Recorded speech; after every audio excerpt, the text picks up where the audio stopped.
எல்லோருக்கும் வணக்கம். நான் இன்னொருக்கா இங்கே ஐநாவில் இருக்கிறேன். ஆனந்தி சசிதரனோட முன்னாள் minister, provincial council. So Ananthi வந்து எங்கள்கிட்ட வந்து அவங்களோட இங்கே ஐநாவில் இருக்கிற இந்த ஜேர்னி 2014 இப்போ வரைக்கும் அதை பற்றி கொஞ்சம் சொல்ல போகிறாங்க. 2014 நான் இந்த ஐக்கிய நாடுகள் சபையில் எங்களோட இனத்துக்கு நடந்த இன அழிப்பு தொடர்பான நீதி கோர்ற பயணத்துக்கு வந்திருக்கிறேன். இதில் நாங்கள் ஐநாவுக்குள்ளே நுழைஞ்சு கதைக்கிறதுக்கு இது ஒரு என்ஜிஓன்ற வகையில் பொஸ்கோன என்ஜிஓக்களால் தான் நான் வளமையாக வந்திருக்கிறேன். 2020 பொஸ்கோவின் இடத்துல நான் கதைக்க போன இடத்துல நிசா என்னுடைய பேச்சுக்கு வெட்டி போட்டு இன்னொரு ஆண்ட பேரை போட்டதில் இருந்து நான் வேறு 2 அமைப்புகளாலையும் வந்தும் பேசியிருக்கிறேன். இந்த முறை ஒரு தலையிடம் இல்லாத வகையில் நான் என்ஜிஓ மூலமாக பேச வந்திருக்கிறேன். ஆனால் இந்த கடந்த காலங்களில் எனக்கு இருக்கிற அனுபவத்தில் புலம்பெயர் தேசங்களில் ஏற்கனவே விடுதலை போராட்டம் இருந்த பொழுது இருந்த அமைப்புகளும் சரி, அதுக்கு பின்னர் தோற்றுவிக்கப்பட்ட அமைப்புகளும் சரி, இந்த ஐநாவுக்குள்ள இந்த வேலை திட்டத்தை அல்லது இந்த பாதிக்கப்பட்ட நாங்கள் வந்து கதைக்கிறதுக்கான எந்த ஒரு உதவியையும் செய்ய இல்லை. இப்போ நான் எனக்கு நல்லா பழகிற அண்ணன் தம்பி என்று சொல்லுறாக்கள் டிக்கெட் எனக்கு போட்டு தாரதை வச்சுக்கொண்டு நான் இங்கே வாரேன். அதுக்கு முன்னம் நான் மாகாண சபை அமைச்சராக இருந்த பொழுது நானே எனக்கு டிக்கெட் போட்டு வந்தேன். அதுக்கு பிறகு இப்படி வர்ற பொழுது தங்குற இடம் கூட இங்கே எங்களுக்கு யாரும் ஏற்பாடு செய்து தாரையில் நண்பர்கள் அந்த வகையில் யாரும் எங்களை தங்க விடுறது உண்மையில நாங்கள் அதுகளும் கஷ்டம். ஏனென்றால் ஐநாவில் நாளைக்கு என்ன கதைக்க போகிறோம்னா நாங்கள் கூடியிருந்து கதைச்சு டிஸ்கஸ் பண்ணி என்னென்ன அந்த எழுதுகிற இந்த டிராஃப்ட் இருக்குத்தானே அதில் என்னென்ன விஷயங்கள் உள்ளடங்க வேணுமென்று கதைச்சு பேசி செய்ய வேண்டிய வேலை தான் இது. ஆனால் அது முடிகிற இல்லை. நாங்கள் இப்படி தெரிஞ்ச நண்பர்கள் வீடுகளில் போய் நின்று சில நேரம் பஸ்ஸுக்கு எங்களோட சொந்த காசு தான் பஸ்ஸுக்கு பயன்படுத்துவோம், எல்லாம் எங்களோட சொந்தம்தான். ஆனால் சில நேரம் பஸ்ஸுக்கு காசு இல்லாமல் நடந்து குளிருக்குள்ளையும் வந்து தான் யூஎனுக்குள்ளே இந்த வேலையை செய்கிறோம். அப்போ இந்த வேலை சும்மா வெறும் நாங்கள் ஒரு இலங்கை அரசாங்கத்தின் ஆக்கள் வந்து செய்கிற மாதிரி ஹோட்டல் வசதி செய்து வாகன வசதி செய்து எல்லாம் நாங்கள் இந்த நீதி கேட்கிற பயணத்தை தொடர இல்லை. நான் தனிப்பட்ட பக்கத்தில் நான் யுத்தத்தில் செத்திருந்தால் அது வேறு. ஆனால் அதுக்கு பிறகு நான் உயிரோடு இருக்கிறேன்னா எந்த இனத்துக்கு என்னால் இயன்றதை நான் செய்ய வேணுமென்ற ஒரு பக்கம்தான் நான் சிந்திக்கிறேன். அந்த பக்கத்தில் நிறைய கஷ்டமான பக்கங்களை கடந்து தான் இந்த இடத்துல வந்து நிற்கிறோம். உண்மையில் தேசிய தலைவர் இருந்த பொழுது இங்கு கட்டமைக்கப்பட்ட அமைப்புகள் இருக்குது. அவை இந்த வேலை திட்டத்தை முன்னெடுக்க வரும். இது கடந்த காலத்தில் ஆக்கள் மாறி மாறி வந்தாலும் கூட அந்த வேலை திட்டத்தை இங்கே முன்னெடுக்க இல்லை. அதபடியே இது ஏதோ தனிப்பட்ட ரீதியில் நான் வந்து எங்களோட இனத்துக்காக நான் பேசுறது மட்டும் தான் உண்மை. நான் ஒரு முன்னாள் மக்கள் பிரதிநிதி, மகளிர் அமைச்சர் என்ற வகையில் நான் இந்த இடத்துல இந்த மக்கள் சார்ந்து நான் அதை செய்து கொண்டிருக்கிறேன். ஆமாம், நீங்கள் வந்து just not farmer minister and provincial council member. நீங்கள் வந்து ஒரு பெரிய எழிலன் அந்த தளபதியார் பொறுப்பாளரோட ஒய்ஃப். தென் அவங்களுக்கு வந்து அந்த கடைசி கட்டம் அந்த சரண்டர் அதனும் நீங்கள் ஒரு முக்கியமான விட்னஸ். அண்ட் ஆல்சோ நீங்கள் வந்து ஸ்ரீலங்காவில் என்ன நடக்குது, ஈழத்தில் என்ன நடக்குதுன்னு நீங்கள் ஒரு முக்கியமான குரல். இங்கே தைரியமாக நீங்கள் யூஎனில் பேசுகிறீங்க, எங்கேயும் போனாலும் தைரியமாக நீங்கள் செய்கிறீங்க. அதே மாதிரி எங்களுக்கு கூட அந்த ஈழத்திலேருந்து அந்த மாதிரியான குரல் தேவை யூஎனில். பிகாஸ் நாங்கள் வந்து பார்த்தாக்க இங்கே கூட யூஎனில் வந்து டயஸ்போரா ஆளுங்கள், நான் கூட மலேசியாவில் இருந்துறேன். ஸோ டயஸ்போரா எங்களுக்கெல்லாம் அந்த கஷ்டத்தை வந்து ரொம்ப தெரியாது, ரைட்? அண்ட் ஸோ அதனால் எங்களுக்கு ஆஃப்கோர்ஸ் அந்த இஷ்யூஸ் எனக்கு விளங்குது. பட் ஸ்டில் எனக்கு அது ஃபுல்லாக 100% முடியாது. பிகாஸ் எனக்கு அந்த எக்ஸ்பீரியன்ஸ் இல்லை அங்கே இருக்கிறது. ஸோ நீங்கள் வந்து இந்த ஐநாக்கு வர்றதுக்கு ஆளுங்கள் உங்களை சப்போர்ட் பண்ணணும். நீங்கள் வேறு நாட்டுக்கு போய் ஆதாரம் கொடுக்கறதுக்கு இந்த போர்க்குற்றமோ இல்லாட்டி எதுக்கும் நீங்கள் ஆதாரம் அந்த இன அழிப்பு பற்றியோ அதுக்கும் உங்களுக்கு சப்போர்ட் தேவை.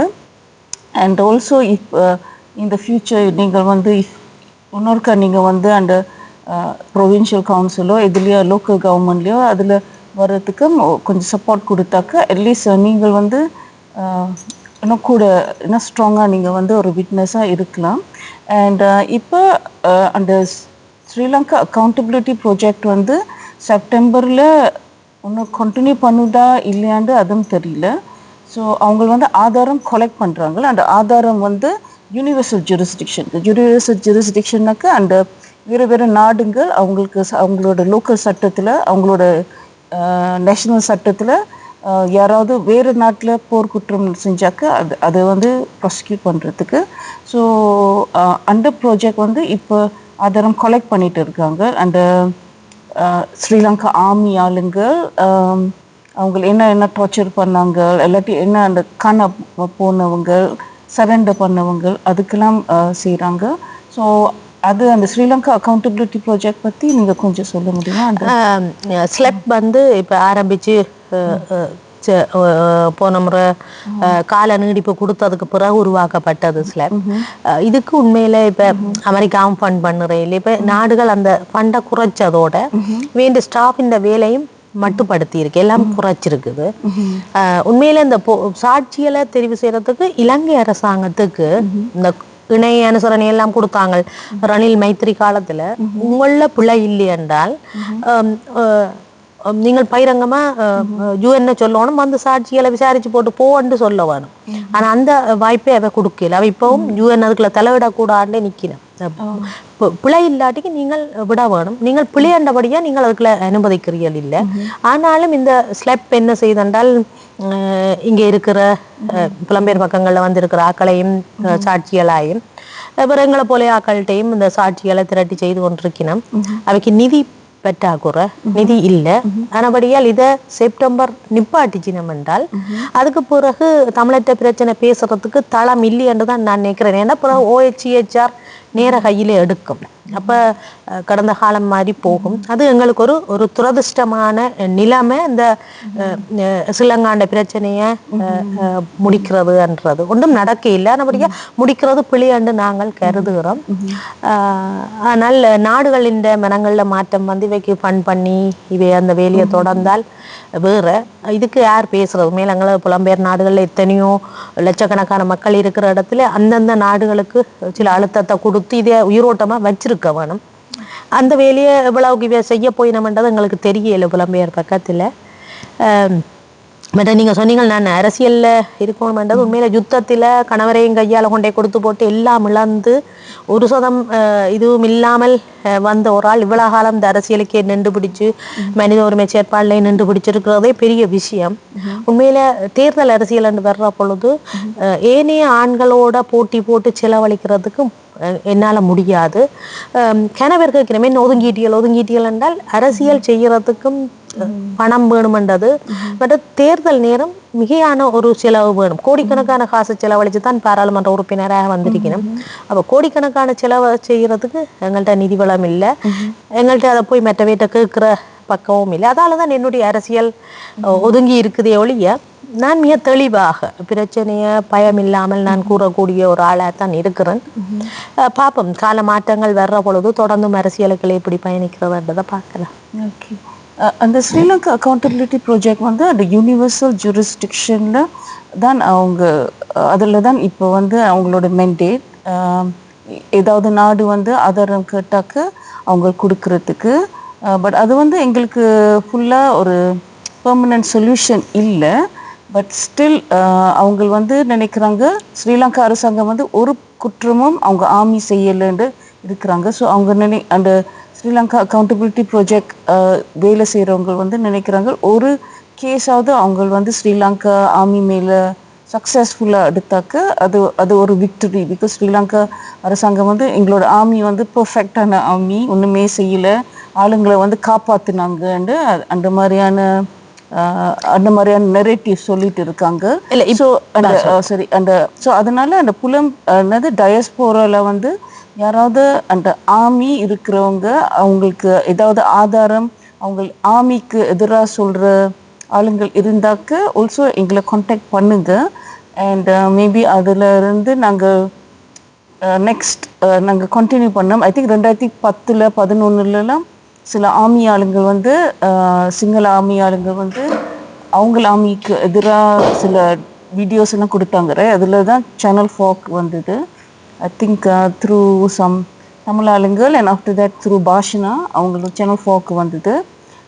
பட் இன்னொருக்கா யாராவது அந்த ஆர்மி ஆளுங்கள் வந்து ஆதாரம் இருந்தாக்க அவங்க ஆதாரம் சொல்கிறதுக்கு எங்கே அந்த பாடிஸை கொலை பண்ணாங்க, எங்கே பாடிஸை வச்சுருக்காங்க, இல்லாட்டி யார் எந்த தளபதி ஆர்மி ஸ்ரீலங்கா ஆர்மி தளபதி வந்து அவங்க இன்வால்வ் ஆகிருக்காங்க, அவங்களுக்கு ஆதாரம் கொடுக்க முடியும்னாக்க ஆல்சோ எங்களெல்லாம் காண்டாக்ட் பண்ணலாம். ஆனந்தியோ இல்லாட்டி என்ன காண்டாக்ட் பண்ணலாம். அண்ட் நாங்கள் வந்து அதை நாங்கள் மற்றவங்கள்ட்ட அனுப்புவோம்.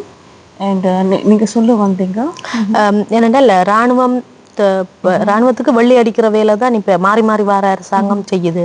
அவை தூய்மையாக்கி நம்ம எப்படி என்றால் சவேந்திர சில்வாவை இந்த கொரோனா டைம்ல சவேந்திர சில்வாவை தான் அதுக்கு பொறுப்பாயே போட்டிருந்துச்சுன்னா கொரோனா டைம். அப்ப அவரே ஒரு தூய்மையான ஆள் மாதிரி காட்டுறது. இன்றைக்கு எங்கட தமிழர் தாயகத்துல ஆக்கிரமிச்சிருக்கிற இப்ப காங்கேசுந்தர பக்கத்துல பாத்தீங்கன்னா காங்கேசுந்தர மயிலிட்டி எல்லாம் இந்த ஆர்மி கமாண்டர் மேலெல்லாம் எங்கட நிலங்களை ஆக்கிரமிச்சு பெரிய ஹோட்டல்கள் எல்லாம் கட்டி இருக்கணும். இன்றைக்கு அத்தனை இராணுவ தளபதிகளும் பெரிய செல்வந்தர்களாக இருக்கிற ஒரு பக்கத்தை பார்க்கலாம். எங்கட நிலங்களை ஆக்கிரமிச்சு எங்கட சொத்துக்களை சூறையாடித்தான் உண்மையில அவைந்த சொத்துக்களும் ஒரு ஆய்வுக்கு உட்படுத்தும். இப்ப அரசியல்வாதிகளை பற்றி பேசிக்கொண்டிருக்கிறீர்கள், முன்னுக்கு இவை ஆய்வுக்கு உட்படுத்த வேண்டிய தேவை இருக்குது. அதை விட இன்னொரு விஷயம், இன்றைக்கு நீங்கள் சில வாரங்களுக்குள்ள பார்த்திருப்பீர்கள், மன்னார்ல ஒரு துப்பாக்கி சூட்டை நடத்தினது முன்னாள் இராணுவத்தினர் உங்களோட தமிழாக்கள் செத்தது. இப்ப அதே நேரம் இன்றைக்கு நீதிமன்றத்துக்குள்ள போய் சுட்டு சாக்காட்டினது ஒரு முன்னாள் இராணுவம்.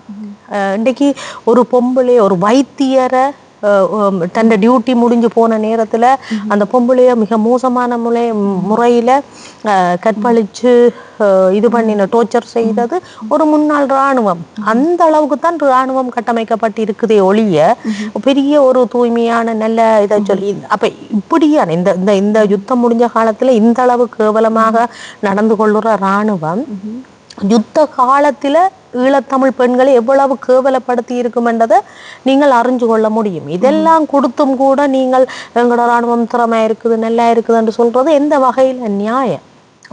நிறைய ஆதாரங்கள் இனியும் வந்து கொண்டே இருக்கும். ஏன்னா அப்படி ஒரு கட்டமைக்கப்பட்ட இராணுவத்தை தான் இலங்கை அரசாங்கம் வச்சிருக்கு. ஏதாவது ஆட் பண்ண போறீங்களா? ஒண்ணு. ஓகே, நன்றி ஆனந்தி சசிதரன்.